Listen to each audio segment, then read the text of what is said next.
ग्रीष्म ऋतु होगा। और क्लास 6 पृथ्वी की गतियाँ। पृथ्वी की गति 2 प्रकार की है, घूर्णन तथा परिक्रमण। घूर्णन अपने अक्ष पर घूमता है तो घूर्णन, परिक्रमण सूर्य के चारों ओर घूमती है तो परिक्रमण। पृथ्वी अपने अक्ष पर 23.5 डिग्री झुकी हुई है। इसके कारण पृथ्वी का अक्ष काल्पनिक रेखा 23.5 डिग्री कोण बनाती है। इसमें जो समतल बन रहा है इसे कक्षीय समतल कहते हैं।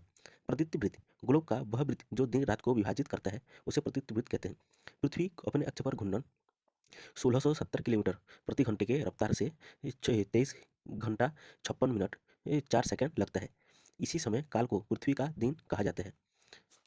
पृथ्वी सूर्य की परिक्रमण साढ़े साढ़े पैंसठ साढ़े पैंसठ दिन में सूर्य का एक चक्कर लगाती है।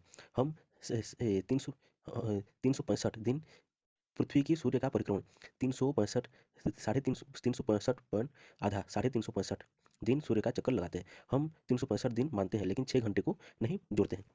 लीप वर्ष 4 वर्ष में प्रत्येक वर्ष के बचे 6 घंटे मिलकर लीप एक दिन यानी 24 घंटे के बराबर होते हैं। बचा हुआ एक दिन को हर 4 वर्ष के फरवरी माह के 28 दिन के बदले 29 दिन होता है। इसी को 366 दिन कहते हैं लीप वर्ष। जैसे 2001 में हुआ तो सीधा 2004, फिर 8, फिर 12 ऐसे करके होगा।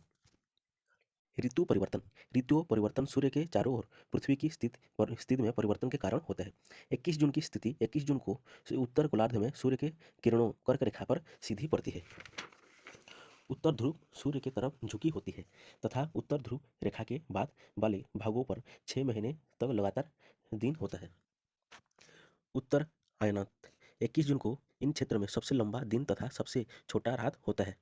इसी को ही वही दक्षिण ध्रुव पर 6 महीने लगातार रात होती है। इसे उत्तर अयनात तथा ग्रीस अयनात कहते हैं। पृथ्वी का दिन रात विभाजन, जब सूर्य ऊपर सीधा विषुवत वृत्त में उसका आकार पड़ेगा तो ऊपर में तो दक्षिण तरफ शरद ऋतु होगा और उत्तर तरफ ध्रुव में बसंत ऋतु होगा। और इसी दिन जब सूर्य सीधा इसका रश्मि पड़ेगा तो 21 मार्च होगा।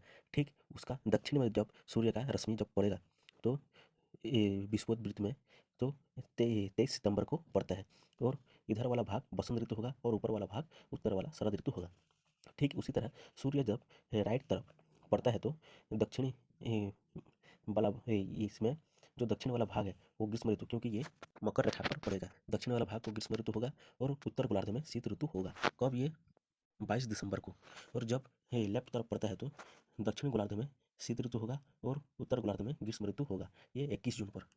22 दिसंबर की स्थिति 22 दिसंबर को दक्षिण ध्रुव के सूर्य के ओर झुके होने के कारण मकर रेखा पर सूर्य की किरणें सीधी पड़ती है। इसीलिए दक्षिण गोलार्ध में लंबे दिन तथा छोटे रात वाली ग्रीष्म ऋतु होती है। पृथ्वी का इसी अवस्था को दक्षिण अयनात कहते हैं। ऑस्ट्रेलिया में क्रिसमस का पर्व ग्रीष्म ऋतु में मनाया जाता है। बाकी में 25 दिसंबर को मनाया जाता है। 21 मार्च तथा 23 सितंबर विषुवत की स्थिति 21 मार्च एवं 23 सितंबर को सूर्य की किरणें विषुवत वृत्त पर सीधी पड़ती है। इस अवस्था में कोई भी ध्रुव सूर्य की ओर नहीं झुका होता है। इसलिए पृथ्वी पर दिन रात बराबर होते हैं। इसे विषुव कहते हैं।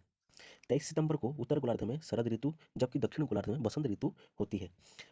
और 21 मार्च को उत्तर गोलार्ध में बसंत ऋतु तथा दक्षिण गोलार्ध में शरद ऋतु होता है।